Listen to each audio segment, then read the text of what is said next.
Bonjour, je suis prophète Paul Kaloumé. Je voulais partager juste avec vous un petit sujet intitulé La rééducation de l'esprit. La rééducation de l'esprit. Si nous voyons dans Genèse chapitre 2, le verset 7, vous allez voir que Dieu, pour créer l'homme, il s'est ressourcé à deux endroits. Il s'est ressourcé sur la terre, et sur la terre, il a pris la poussière. Mais il s'est ressourcé aussi en lui-même. Et lui-même, il a pris le souffle. Voilà pourquoi la Bible dit, Dieu a formé l'homme de la poussière de la terre et il souffla dans ses narines un souffle de vie. Et l'homme devint un être vivant. Alors là, vous comprenez qu'il y a deux matières qui ont formé l'homme. Il y a la poussière, mais il y a aussi le souffle de Dieu. La poussière est naturelle, mais le souffle de Dieu est surnaturel. Alors vous comprenez que l'homme est constitué de deux choses. Il est constitué du naturel, mais il est aussi constitué du surnaturel.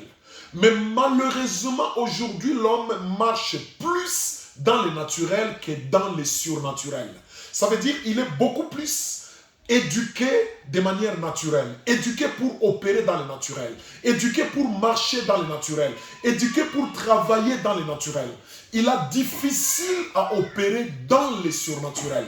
Et pourtant, en lui, il y a ces deux choses. Il y a le naturel, mais il y a aussi le surnaturel. Ce souffle-là, c'est ce que nous appelons esprit. Alors, vous comprenez que l'esprit habite dans le corps.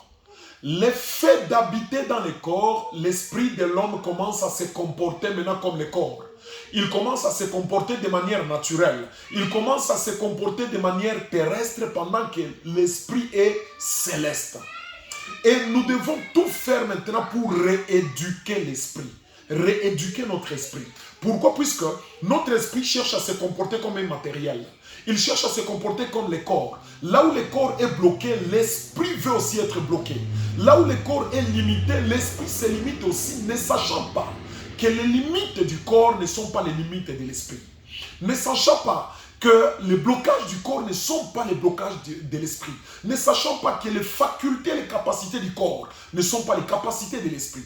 L'esprit a de grandes capacités que le corps. Et d'ailleurs, Jésus nous dit, l'esprit est bien disposé, mais la chair est faible. Alors nous devons rééduquer notre esprit, nous devons rééduquer l'esprit de l'homme pour que l'esprit de l'homme soit capable d'utiliser ses vraies facultés comme Dieu. Alors vous comprenez que l'esprit pour habiter dans l'homme, il est venu de Dieu. Ça veut dire que l'esprit ne doit pas se comporter de manière naturelle, mais il doit se comporter comme Dieu. Et pour la rééducation commence par quoi? Ça commence par l'attachement à sa source. L'esprit doit s'attacher à sa source, et sa source c'est Dieu. Sa source c'est le Saint-Esprit. Il doit s'attacher là-bas. Et permettez-moi de vous dire ceci.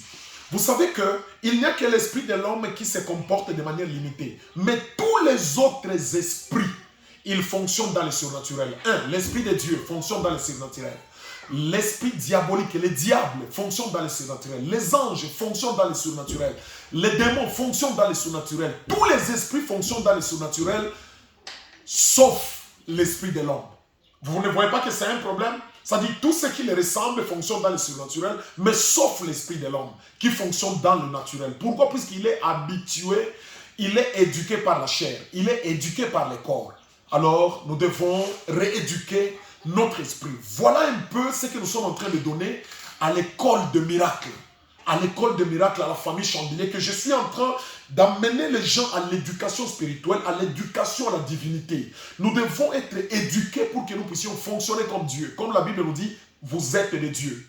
Alors nous devons fonctionner comme des dieux. Et même par notre nouvelle naissance, nous naissons de nouveau pour devenir des dieux, pour devenir des êtres spirituels. La première naissance, c'est pour devenir des hommes, mais la deuxième naissance, c'est pour devenir des esprits et pour devenir les membres de la famille divine. Alors, là, si vous voulez la suite, venez à l'école des miracles que nous sommes en train de commencer aujourd'hui lundi. Aujourd'hui, nous avions commencé depuis le dimanche, le 6, et même aujourd'hui, lundi, nous commençons, ce sera 30 jours. Alors, venez nombreux, puisqu'il y a des miracles, il y a l'éducation à notre esprit, il y a une génération des hommes de miracles que Dieu est en train de lever. Alors, venez nombreux, Pour vous tous qui avez soif et faim de miracles, des signes, de prodiges, venez nombreux. Jésus gagne toujours et la prière est notre force. Merci beaucoup, que Dieu vous bénisse.